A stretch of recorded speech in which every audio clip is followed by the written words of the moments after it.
Friends, बेटा जैसे कि आप लोग जानते हैं चैप्टर नंबर 2 चल रहा था और चैप्टर नंबर 2 में लास्ट टाइम हमने लॉज ऑफ एक्सपेरिमेंट को डिस्कस किया था। ठीक है, तो लॉज ऑफ एक्सपेरिमेंट कितने थे? 4 थे। और अगर आपको याद है, उनके नाम याद नहीं है कोई बात नहीं, मगर उनके काम जरूर याद रखिएगा, ऐसी बात मैंने आपको बताई थी। ठीक है, क्या लॉस थे वो? नाम मैं बता देता हूँ। Law of product of power, law of quotient of power, law of power of power, law of power of product. ऐसे 4 लॉस मैंने आपको पढ़ाए थे और उन 4 लॉस को सिर्फ पढ़ाया था, एग्जाम्पल भी दी थी, कुछ ट्रिक्स भी बताई थी मैंने। लेकिन अभी हमने उनके सवाल करने हैं और देखना है कि ये लॉस हमारे पास बेटा कहाँ अप्लाई होते हैं। तो ये बेटा ये जो लॉस होते हैं हमारे पास, ये अब हमारे पास एक्सरसाइजेस में अप्लाई होंगे। तकरीबन 2.2 से ही हमारे पास जितनी भी एक्सरसाइजेज आ रही हैं वो हमारे पास जो है अपना सिंप्लीफाई के नाम से होंगी। तकरीबन 2.7 तक तमाम एक्सरसाइजेस 2.7 तक सिंप्लीफाई के नाम तक आएंगी। ठीक है ना, यानी 2.2 भी सिंप्लीफाई, 2.3 भी सिंप्लीफाई, 2.5, 2.6 जो भी हम पढ़ेंगे 2.7 तक सिंप्लीफाई है। जहां जहां वर्ड सिंप्लीफाई का आ रहा है वहां ये तीनों चारों लॉज जो हमने पढ़े ये सब इस पर क्या होंगे? अप्लाई होंगे। और जो अब हम शुरू की एक्सरसाइज बेटा करने जा रहे हैं, इसके अंदर हमारे पास ये छोटे छोटे सवाल होंगे जिसमें सिर्फ इतना बताया जाएगा कि इन लॉस को हम कैसे अप्लाई करते हैं। तो चलिए हम स्टार्ट करते हैं। 2.3 मैं डायरेक्ट नहीं आऊंगा। अब 2.1 हमारे पास उसमें कुछ पढ़ने लायक है नहीं क्योंकि मैंने थ्योरेटिकली सारी चीजें बता दी। और 2.2 के अंदर भी मैंने आपको थ्योरेटिकली बताया था कि नेगेटिव बेस पे इवन पावर आ जाए तो क्या होता है। ठीक है ना, नेगेटिव बेस पे ऑड पावर आ जाए तो क्या होता है, और इसके अलावा क्या बेस है, क्या एक्सपेरिमेंट है। अगर आप गौर करें अभी बुक के अंदर 2.2 पे तो सब यही चीजें हैं। बेटा 2.2 ही करवा रहा हूं, लेकिन उसका जो लास्ट पार्ट है मैं वहां से स्टार्ट होऊंगा जहां लिखा है सिंप्लीफाई। ठीक है, तो एक्सरसाइज 2.2 सबसे पहले डिस्कस करते हैं। उसके अंदर भी सिर्फ किस पार्ट को डिस्कस कर रहे हैं? सिंप्लीफाई, क्योंकि उसके ऊपर के सवाल में थ्योरेटिकली समझा चुका हूं। अच्छा जी, अब इसका सिंप्लीफाई एक तरह से क्वेश्चन नंबर जो है बेटा आपके पास 4 से स्टार्ट है। तो अगर आपके पास बुक है तो उसमें देखना एक सवाल है नंबर 4, -91 की पावर 4, इसका क्या होगा? पहली चीज तो आप इसके अंदर देख रहे हो कि बेस कैसी है नेगेटिव और पावर कैसी है इवन। तो ये कैसे सॉल्व होगा? हमारे पास नेगेटिव बेस है और इवन पावर है। अब हमें सबसे पहली चीज तो ये पता होना चाहिए इस नेगेटिव का क्या होगा। ये नेगेटिव साइन हमारे पास क्या हो जाएगा? खत्म हो जाएगा। चलिए मिनट,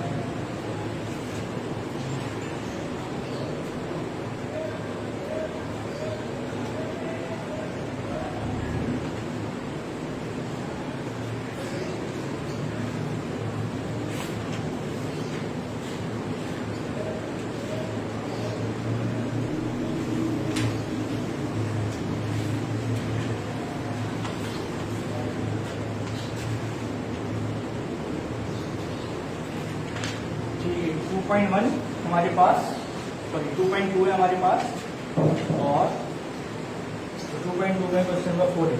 हाँ, इसकी रेंज हमें पता होनी चाहिए कितने हद तक सॉल्व होता है। तो मैं देख चुका हूँ सवाल में क्या हो रहा है मेरे पास।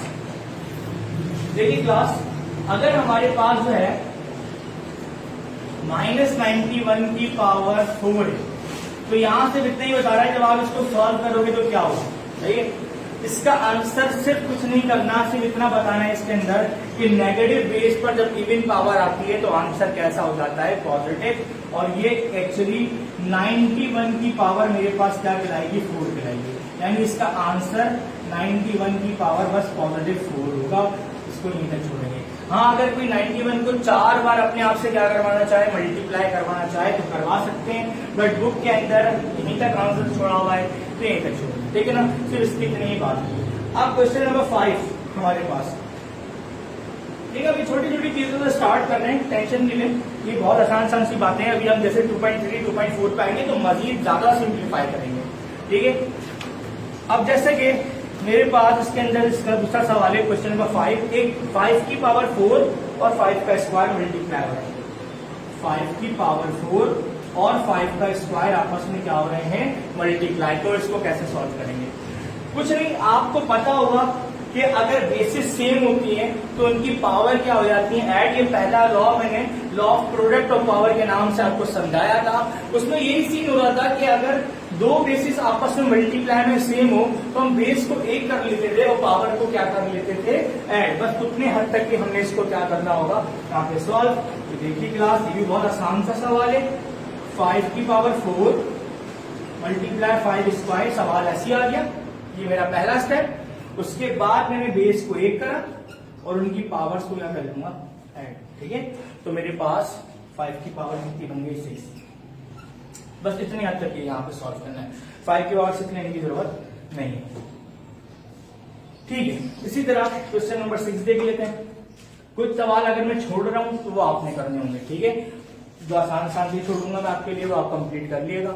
और देखते हैं इसके अंदर, ये भी बहुत आसान है। अब आप क्वेश्चन नंबर 6 खुद कर सकते हैं। अगर मैंने 5 करवाया है, क्वेश्चन नंबर 6 में 3 ए है हमारे पास और उनकी पावर्स डिफरेंट है, तो बेस एक कर लिएगा और वो तीनों डिफरेंट पावर ऐड कर लिएगा, जो भी बनेगा वो आंसर हो जाएगा। ठीक, 7 करते हैं जरा। 6 तो होमवर्क है, 7। क्वेश्चन नंबर 7 बेटा हमारे पास इसके अंदर नजर आ रहा है, a multiply by b square multiply c cube multiply b cube multiply A5 और मल्टीप्लाई बाय सी का स्क्वायर। ठीक है, हमारे पास इतने यहाँ पर काफी चीजें, काफी टर्म्स मेरे पास मल्टीप्लाई हो रही हैं। अब इसमें नोट ये करना है कि किस किस की बेसिस हमारे पास यहाँ सेम है। अगर आप देखें, इसमें आपके पास 3 वेरिएबल इस्तेमाल हो, एक A, एक B और एक C।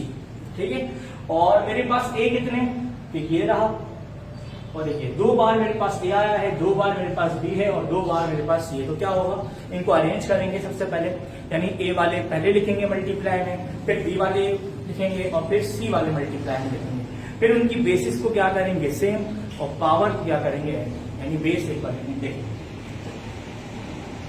पहला स्टेप हमेशा याद रखें मैथ्स के अंदर, एज इट इज उतारा करें सवाल। ठीक है, तो ये आपके पास एज इट इज सबसे पहले मैंने सवाल उतार दिया, जो दिया गया। अब मेरे पास आगे पीछे ए हुआ है, आप अरेंज करने से एक ए ये रहा और एक ए ये नजर आ रहा है, ए की पावर 5 एक साथ लिख लें। उसके बाद बी स्क्वायर है, उसके बाद बी क्यूब है, बी क्यूब भी साथ लिख लें। उसके बाद मेरे पास बेटा इसके अंदर सी होगा, एक सी क्यूब है और एक सी स्क्वायर है, इनको भी साथ लिख लें। ठीक है, तो क्या करेंगे, हमारे पास बेसिस सेम है, यहाँ ए और ए की सेम है, यहाँ बी और बी की सेम है और यहाँ सी और सी की सेम है। तो बेस को एक कर लेंगे और पावर को क्या कर लेंगे, ऐड। ये बात आपको पता है, अगर ये कुछ पावर नहीं है तो 1 पावर है, तो यहाँ क्या हो जाएगा 1 + 5, यानी इन दोनों की बेस एक हो गई और पावर ऐड हो गई। सेम बी के साथ करेंगे, बी पे एक स्क्वायर है पावर और एक जगह क्यूब है, तो बेस एक हो गई और पावर ऐड हो गई। सेम सी के साथ भी करेंगे, 3 + 2 हो जाएगा।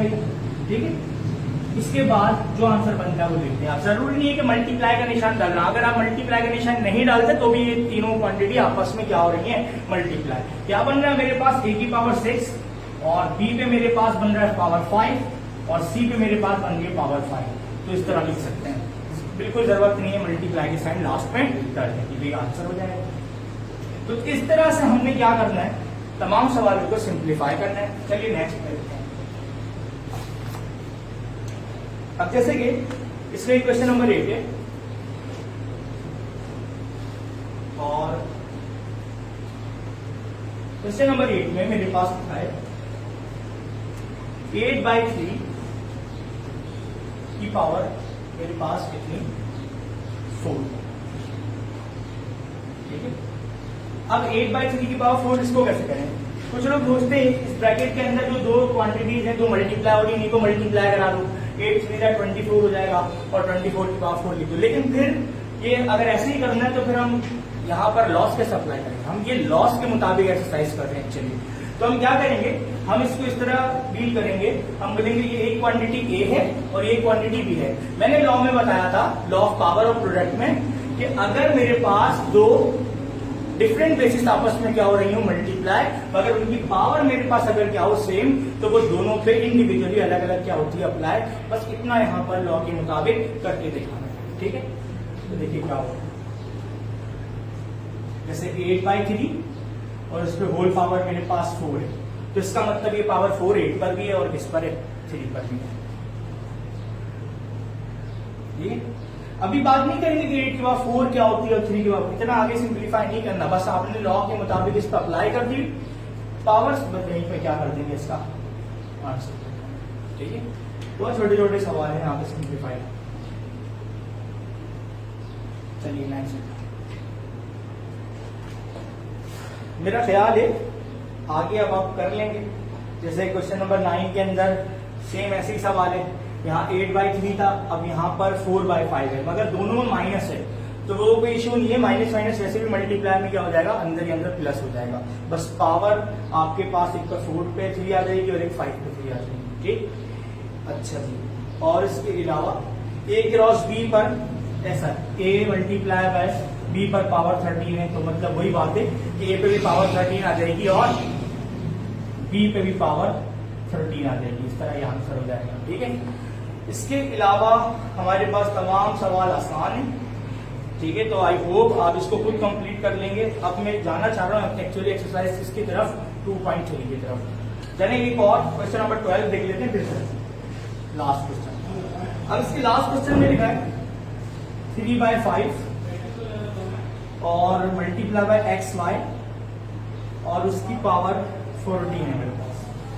ठीक है, तो उस पर क्या करेंगे भाई, लॉ के मुताबिक तो ये जो पावर 14 है ये होल पर है। लॉ के मुताबिक मेरे पास ये 14 पावर सब क्वांटिटीज पे क्या होगी, अप्लाई होगी।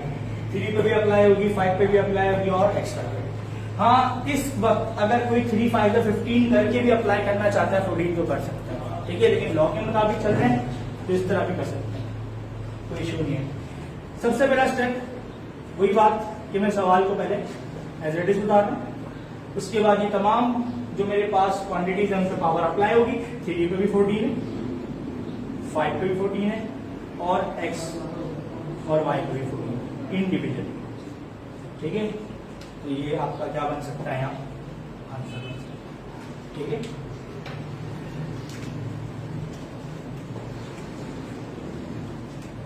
या फिर एक काम और हो सकता है, अगर आप इनको आपस में मल्टीप्लाई कर लेते और करके लिखते हैं 3, 5 या 15, तो 15 पे भी मेरे पास 14 पावर हो सकती है और वही बात x पे भी 14 है और y पे भी 14 है, ये भी मेरे पास आ सकता है, दोनों पॉसिबिलिटी से। ठीक है, चलिए अब हम 2.3 की तरफ आते हैं।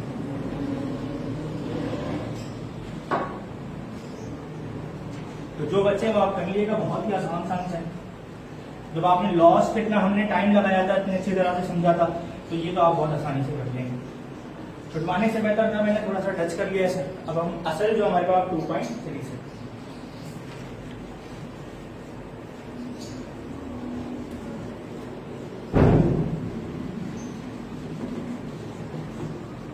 चलिए, तो एक्सरसाइज 2.3 और हमारे पास जस्ट सिंप्लीफाई। और अब 2.3 का जो सिंप्लीफाई है मेरे पास, अगर आप उसको देखें तो हमारे पास क्वेश्चन नंबर 1 10 की पावर मेरे पास यहां पर 3 और उस पर फिर मेरे पास होल पावर क्या है, स्क्वायर। ठीक है, ऐसे ही तो क्या होगा भाई, अब अगर आप नोट करें ये कौन से लॉ के मुताबिक मेरे पास सॉल्व होगा, ये आपने खुद जज करना है। 4 लॉस पढ़ाए मैंने और 4 लॉस के अंदर इसके अंदर जो अप्लाई हो रहा है वो आपको खुद यहाँ पर जज कर लेना है। तो साफ पता लग रहा है पावर पे पावर मौजूद है, और जब पावर पे पावर आती है तो पावर से पावर क्या होती है, हमने सीखा था मल्टीप्लाई, अगर उनके दरमियान ब्रैकेट है तो। ठीक है, तो इनके दरमियान ब्रैकेट है तो पावर पे पावर है और पावर से पावर क्या होनी है, मल्टीप्लाई। चलिए अब इसको मजीद सॉल्व करते हैं, देखते हैं कितना सिंप्लीफाई होगा। सबसे पहला स्टेप मेरा वही है बेटा कि मैं क्या करूंगा, यहाँ पे सवाल को ऐसे उतार दूंगा। ठीक है, अब पावर पे पावर आ रही मेरे पास, तो 3 से 2 मेरे पास क्या हो जाएगा, मल्टीप्लाई, और 3 2 मेरे पास 10 की पावर कितनी बन रही है यहाँ पे 6, और 10 की पावर 6 मुझे पता है क्या होनी चाहिए। वैसे एक ट्रिक है, ये आप नोट कर लें अभी आगे, फिर और चैप्टर नंबर मेरे पास जो आप 3 पढ़ेंगे लॉग का, उसमें काम आएंगे। देखिए भाई, अगर 10 के मामले में बात करूं, अगर 10 पे पावर 1 है तो मेरे पास 10 नहीं आएगा। अगर 10 पे पावर मेरे पास 2 है तो 1 के आगे कितने जीरो आएंगे, 2 जीरो। 10 का स्क्वायर 100 है। अगर 10 के मामले में पावर मेरे पास 3 है तो 1 के आगे उतने ही जीरो आ जाएंगे, यानी कि 3 जीरो, ये 1000 बन जाएगा। और अगर 10 की पावर 4 है तो 1 के आगे कितने जीरो आएंगे, 4 जीरो। इसी तरह यहाँ 10 की पावर 6 है तो समझ जाए बस 1 के आगे कितने जीरो आएंगे, 6 जीरो। ठीक है, तो यहाँ पे मेरे पास 1 2 3 4 5 ये 6। ठीक है, जितनी भी क्वांटिटी बन रही ये इसका क्या हो जाएगा, तो ये मजीद अब सिंप्लीफाई होगा। जैसे जैसे हम आगे एक्सरसाइज में जाएंगे कंप्लीट सिंप्लीफाई करेंगे। पिछली 2.2 के अंदर मैंने क्या करा, सिर्फ लॉस अप्लाई कैसे होते उतना बताया। यहां पर हमने कंप्लीट सिंप्लीफाई करना है 2.3।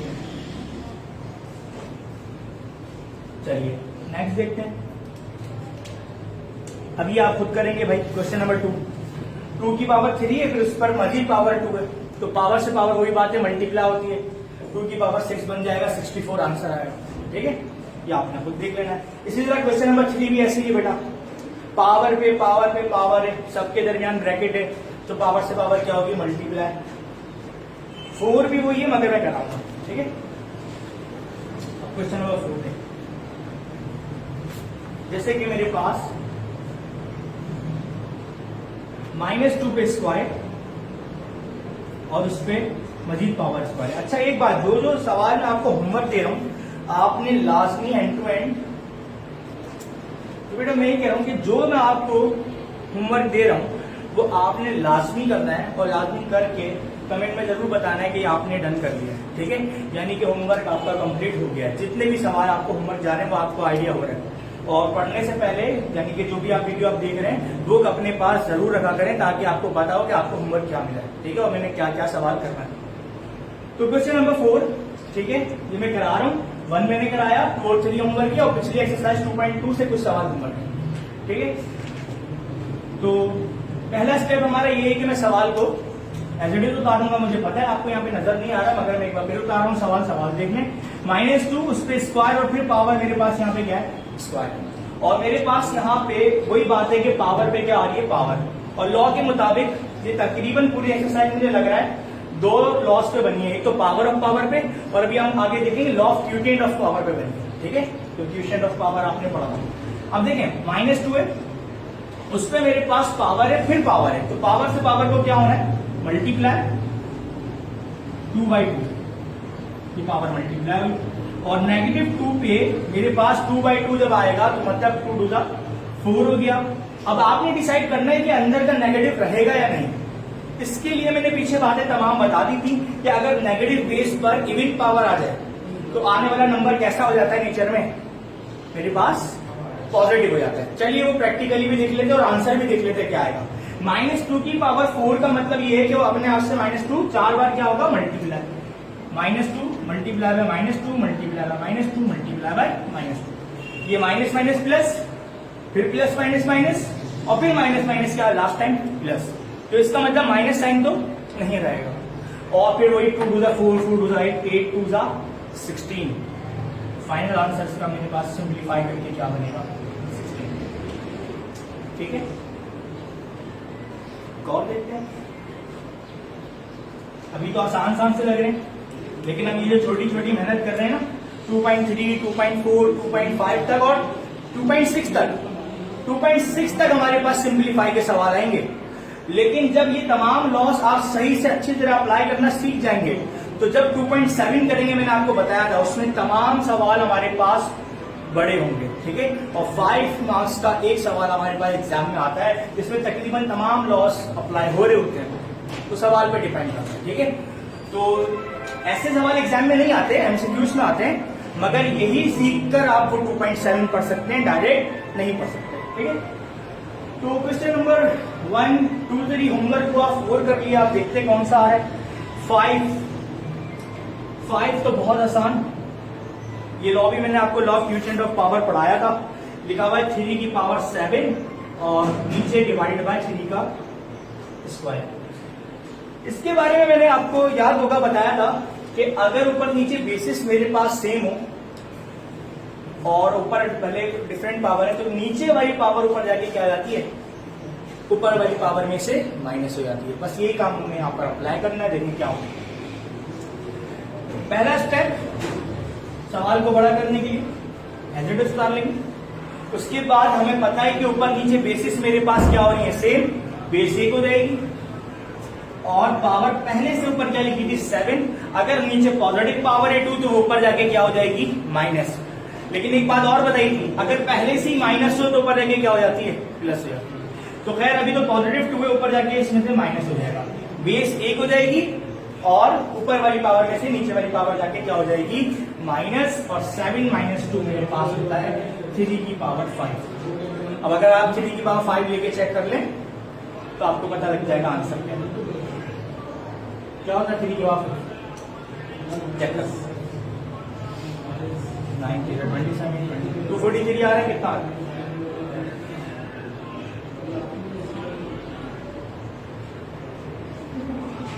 243, ठीक है। ठीक है, इसी तरह आपके पास क्वेश्चन नंबर 6 भी है। 7 तो आप ही करेंगे, बहुत ही आसान है 7, ये 7 है क्वेश्चन नंबर 7। ए की पावर 9 लिखा है एक जगह, शायद होने की जगह ए की पावर स्क्वायर लिखा है, तो नीचे वाली पावर ऊपर जाके जब माइनस होगी 9 में से 2 तो ए की पावर 7 बनेगी, बस वही आंसर हो जाएगा। अब ए की पावर 7 नहीं ले सकते, वेरिएबल की कोई पावर इस तरह नंबर नहीं क्रिएट करती यानी जनरेट करती। हाँ, नंबर के ऊपर कोई पावर हो तो वो दूसरा नंबर दे सकती है, तो बस ये एक आंसर हो जाएगा। अब दूसरा सवाल, तो ये क्वेश्चन नंबर 7 की बात थी, 6 भी देख लेते हैं। बहुत मजा आ रहा है, छोटी छोटी हमारे पास एक्सरसाइजेस अभी सॉल्व हो रही हैं, बहुत आसान से, ठीक है। लेकिन जैसे ही आपके पास 2.7 आएगी और जैसे जैसे अभी हम 2.4, 5 करते जाएंगे तो थोड़ी सी जो टफ कंडीशन आएंगी ना, उसमें नई चीजें सीखने को मिलेंगी, सही। चलिए अभी तो फिलहाल मजा आ रहा है तो मजे करते हैं, ठीक है। तो यहाँ पे हमारे पास क्वेश्चन नंबर 6 जो है, अब वो है -4 की पावर 4 डिवाइड बाय -4 की पावर क्या स्क्वायर, ठीक है। तो आई होप ये बात भी आपको बड़ी आसानी से समझ में आ रही होगी। ये भी इसी लॉ के मुताबिक है, इसमें भी ऊपर नीचे बेसिस सेम है, बेस 1 हो जाएगी, नीचे वाली पावर ऊपर वाली पावर में से जाके क्या हो जाएगी माइनस हो जाएगी। देखते हैं क्या होता है। पहला स्टेप मेरा ये कि मैं सवाल को एज इट इज, ठीक है, फिर मैं -4 एज इट इज लिखूंगा, यानी बेस को 1 कर लूंगा और जो पहले से पावर है 4 रहने दो, नीचे वाली पावर ऊपर जाके क्या हो जाएगी इसमें से माइनस, बेस 1 हो जाएगी और नीचे वाली पावर ऊपर वाली पावर में से जाके माइनस हो जाएगी। 4 में से 2 जाएगा, मेरे पास कितना आएगा भाई स्क्वायर। नेगेटिव बेस 2 कौन सी नंबर है, even number, negative base even power, आने वाला नंबर वैसे भी पॉजिटिव होता है, मगर हम कहेंगे -4 के स्क्वायर का मतलब है -4 अपने आप से 2 बार क्या होगा मल्टीप्लाई, जितने ऊपर पावर होती है उतने टाइम्स ये अपने आप से नंबर क्या होता है मल्टीप्लाई। पावर का मकसद यही है कि वो टाइम्स बताता है कि ये जो बेस है वो अपने आप से कितने टाइम क्या हो रही है multiply.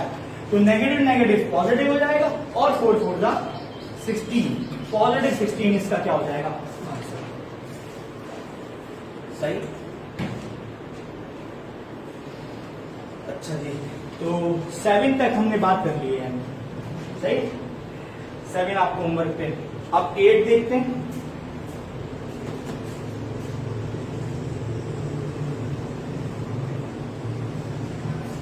Question number 8,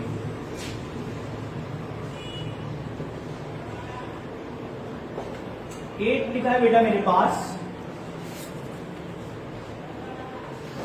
8a³ b और b में पावर 5 है, मजीद डिवाइड बाय मेरे पास 4a, ठीक है।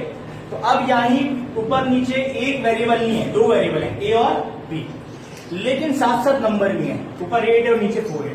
तो नंबर के मामले में यानी बेस के मामले में मैं यही कहूंगा कि ऊपर नीचे अगर सेम ऐसे नंबर हो जो किसी टेबल में आते हो तो वो तो कैंसिल हो जाते हैं। हमें पता है 4 के टेबल में 8 आता है तो 4 8 से कैंसिल हो जाएगा, ठीक है, ऊपर 2 बचेगा। बाकी जो यहाँ पर बात है बेटा वो ये है कि ऊपर नीचे अगर एक ही बेसिस सेम है तो लॉ लगेगा, ठीक है। चलिए तरीके से करते हैं। सबसे पहला स्टेप हमारा ये कि हम सवाल को एज इट इज सुधारेंगे। जैसे कि सवाल है 8a³ b5 डिवाइडेड बाय मेरे पास 4ab। उसके बाद मैं कहूंगा कि 8/4 हो जाएगा ये, क्योंकि नंबर से नंबर सॉल्व हो जाएगा, 4 के टेबल में 8 आता है इसलिए। लेकिन a 1 हो जाएगा और पहले से पावर मेरे पास 3 है, ऊपर यहाँ नीचे a देखें, अगर a पे कुछ पावर नजर नहीं आ रही तो ये बात तो मैं क्लियर कर चुका हूं ना, अगर a पे कुछ पावर नहीं है तो क्या पावर होगी, 1 पावर। अब ये दिखाने की जरूरत नहीं होती, समझाने के लिए 1 लगा दिया है, आप मत लगाइए, सही है। तो ये जो 1 पावर है ये ऊपर जाके 3 में से क्या हो जाएगी, माइनस। इसी तरह b पे पावर पहले से 5 थी, लेकिन नीचे b पे कुछ पावर नहीं है तो क्या है, 1, ऊपर जाके इसमें से क्या हो जाएगी, माइनस। ठीक, बाकी 4 के में 8 का वादा है कितने टाइम्स, 2 टाइम्स, तो हो जाएगा 2a और 3 - 1 a स्क्वायर हो गया, b 5 - 1 b की पावर 4, ये इसका क्या हो जाएगा आंसर। सही, आसान सवाल चल रहा है। अब तो मैं कहता हूं 8 है, ठीक है, 8 भी आप कर सकते हैं, ठीक है, बिल्कुल 8 तो करवा दिया। 9 भी आप इस तरह कर सकते हैं, बोले तो चले मैं करवा ही देता हूं, लेकिन उसके बाद हमारे पास जो इतने बड़े बड़े सवाल नजर आ रहे हैं उससे घबराने की जरूरत नहीं है, वो ज्यादा आसान है, ठीक है। तो या फिर एक काम करेंगे, क्वेश्चन नंबर 10, 11, 12, 13 जो है मेरे पास वो हम नेक्स्ट क्लास में कर लेंगे, ठीक है। बाकी अभी हम क्वेश्चन नंबर 9 जो है वो कर लेते हैं।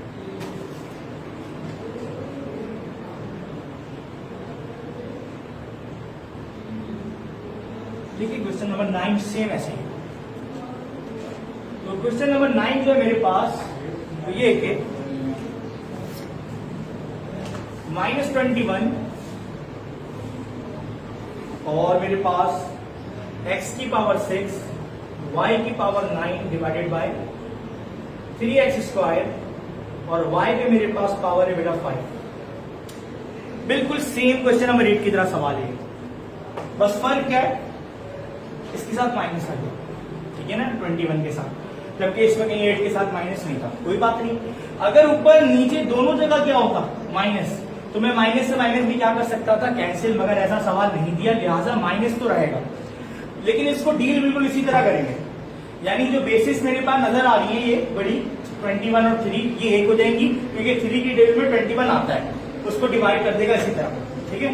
बाकी ऊपर नीचे x की बेसिस सेम है, x 1 हो जाएगा, नीचे वाली पावर ऊपर जाके माइनस होगी, सेम y के साथ भी ऐसे होगा, ठीक। तो लेकिन मेरा वही बात कि पहला स्टेप ये कि मैं सवाल को एज इट इज उतारना चाहता हूं, तो -21 x6 y9 upon 3x² y5। देखिए -21 के नीचे 3 आ गया, ये अलग डिवाइड हो जाएंगे, जबकि x की बेस a हो गई, पहले से पावर 6 है, नीचे वाली पावर जो 2 है ऊपर जाके माइनस हो जाएगी। जब भी ऊपर नीचे बेस सेम होती है, बेस 1 होती है, नीचे वाली पावर ऊपर जाके क्या हो जाती है, माइनस होती है, ठीक है, लॉ में बता चुका हूं। इसी तरह y के साथ भी यही कहानी है, पहले से पावर 9 है, लेकिन y के नीचे 5 पावर है, तो ये 5 जो है ये ऊपर जाके क्या हो जाएगा, माइनस, और y 1 हो जाएगा, ठीक है। अब आंसर आने वाला है, 3 की 21 का बात 7 टाइम्स, तो ये माइनस का 7 खिलाएगा क्योंकि माइनस लगा हुआ। बाकी x पर क्या आ रही है पावर, 6 में से 2 निकालो भाई 4, और y में 9 में से 5 निकालो तब भी पावर 4। इससे आगे ये सिंप्लीफाई हो नहीं सकता, सब कुछ डिफरेंट है यहाँ, तो कोई लॉ नहीं लग सकता, इसलिए याद है क्या हो जाएगा, आंसर हो जाएगा। तो आई होप आपको यहाँ तक समझ में आया होगा। अब इंशाल्लाह नेक्स्ट क्लास हमारी और भी होनी है कल परसों, उसके अंदर हम इसी के आगे जो भी सवाल बचे हुए वो कंटिन्यू करेंगे और नेक्स्ट एक्सरसाइज स्टार्ट कर देंगे बेटा। अब तक के लिए इतने ही रखते हैं, थैंक यू।